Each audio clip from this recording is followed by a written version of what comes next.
लेकिन फिर भी कभी पंडित जी कभी अपनी पत्नी की तरफ जो ध्यान नहीं देते, बोले जैसी है वैसी रहने दो, जिसका जैसा स्वभाव होता है वो वैसा ही रहेगा, कितना भी सुधार लो वो सुधरने वाला नहीं है। कि सठ सुधर है सत्संगति पाई, एक सठ होता है जो सुधर जाता है सत्संगति को पा करके, लेकिन एक मूर्ख होता है जो कभी सुधरने वाला नहीं होता।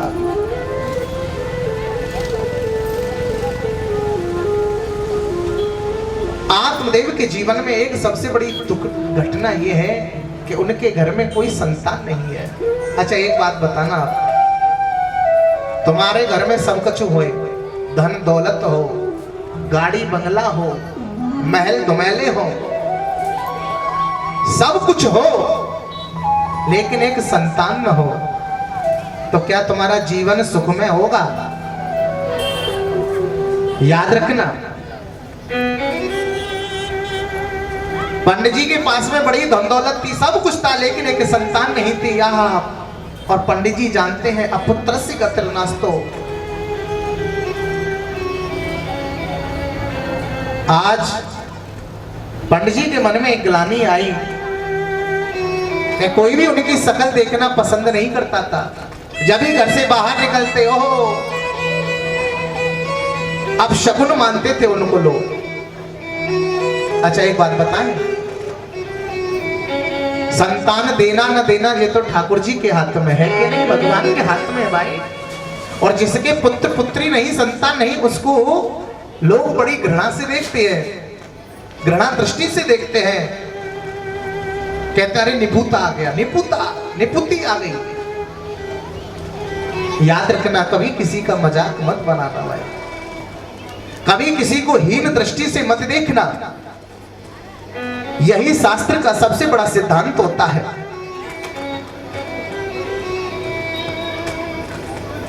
आत्मदेव के घर में एक गाय थी जिसने कभी बछड़ा बछड़ी को जन्म नहीं दिया। एक तुलसी का बिरला पौधा था जो कभी हरा भरा नहीं रहता, सूखा रहता महाराज। एक दिन आत्मदेव के मन में गिलानी हुई और आत्मदेव मरने की इच्छा लेकर के जंगल में चल पड़े मरने के लिए, कि जब मेरी संतान नहीं, कोई मेरी शक्ल देखो पसंद नहीं करे तो मैं जीते जी मर जाना पसंद करूंगा। चल पड़े और जैसे ही जंगल में पहुंचे, क्या देखा, एक संत आ रहे थे। संत ने आत्मदेव को समझाया, अरे भैया तुमका चिंतावली से कौन सी चिंता है, क्या आए हो जंगल में, आखिर क्या चाहते हो? आत्मदेव बोले मैं मरना चाहता हूं। बोले पागल हो गए हो? बोले क्यों? कि बड़े भाग्य मानुष तन पावा और सुर दुर्लभ सद ग्रंथ लगावा,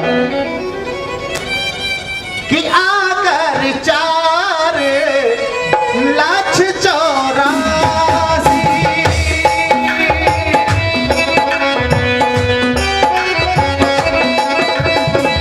कि आकर 4 लाख 84 योन ब्रह्मतय जीव यौन भ्रमति है जीव अविनाशी। 84 लाख योनियों में सबसे उत्तम शरीर मनुष्य का है साहब, और बड़े भाग्य मनुष्य तन पावा। ये जो मनुष्य तन मिले हो, बड़े भाग्य से मिले हो तुम्हें, इसको व्यर्थ मत गवाओ, इसको ऐसे ही मत गवाओ। अरे भगवान की बड़ी कृपा है, माता रानी की बड़ी कृपा है जो हमें मनुष्य बना करके संसार में भेज दिया। अगर तुम्हें कीड़ा मकोड़ा बना देती, जीव जंतु बना देता, पशु बना देता, फिर तुम क्या करते? याद रखिए, इस जीवन को वृथा गवाओ मत। संसार में ये मनुष्य तन ही एक ऐसा है जो हमें मुक्ति करने का साधन मिला है। साधन धाम मोक्ष कर द्वारा, जो मोक्ष का साधन है केवल मनुष्य तन है प्यारे। और फिर भी तुम ऐसे गवा रहे हो इसको। बहुत से लोग क्या करेंगे पता है तुम्हें? घर में कोई लड़ाई हो जाए, थोड़ी सी कलह हो जाए, पति पत्नी में लड़ाई हो जाए, घर में थोड़ा सा महाराज दुख हो जाए तो बस मरने की सोचता है कि मर जाऊंगा, खुदकुशी कर लो। लेकिन मरने वाला जो आत्महत्या करता है वो शास्त्र में 60,000 वर्षों तक वो विष्टा का कीड़ा बनता है, याद रखना। और 60,000 वर्षों तक नरक में गिरता है सांप। कभी आत्महत्या मत करिए। और शास्त्र यहां तक भी कहता है जो आत्महत्या करता है उस प्राणी की कभी गति नहीं है और उस प्राणी के कभी सूतंग नहीं माने जाते। और जो प्राणी आत्महत्या करने वाले के साथ जाता है ना शव यात्रा में, उसको भी वही भोगना पड़ता है। और जो प्राणी आत्महत्या करने वाले के लिए रोता है और जितने आंसू रोएगा उतने वर्षों तक घोर नरक में गिरेगा। तो ऐसे आदमी के लिए याद रखना रोना भी नहीं चाहिए भाई। जो खुद फांसी लगाए के मर रहा है, जो जहर खाए के मर रहा है, ऐसे व्यक्ति के लिए क्या रोना। आज महात्मा ने समझाया, ए आत्मदेव तू मरना चाहता है लेकिन ये मनुष्य तन बार बार नहीं मिलेगा। बोले अच्छा क्या? हाँ, अरे ये भजन करने के लिए मिला है। जीवन जीने का आनंद क्या होता है? जब तक जीवन में संघर्ष न हो, जब तक जीवन जीने का आनंद नहीं होता। होता है क्या भाई? कष्टों में ही तो आनंद है। भगवान के भक्तों पे कैसे कैसे कष्ट पड़े। मीरा को देखिए, ध्रुव को देखिए, बड़े बड़े प्रतापी भक्तों को देखिए, लेकिन उन्होंने भगवान को नहीं छोड़ा, उन्होंने भगवान की भक्ति को नहीं छोड़ा। और जब तक भगवान का भजन नहीं, जब तक ये जीवन बेकार है। बेकार है कि नहीं बताइए?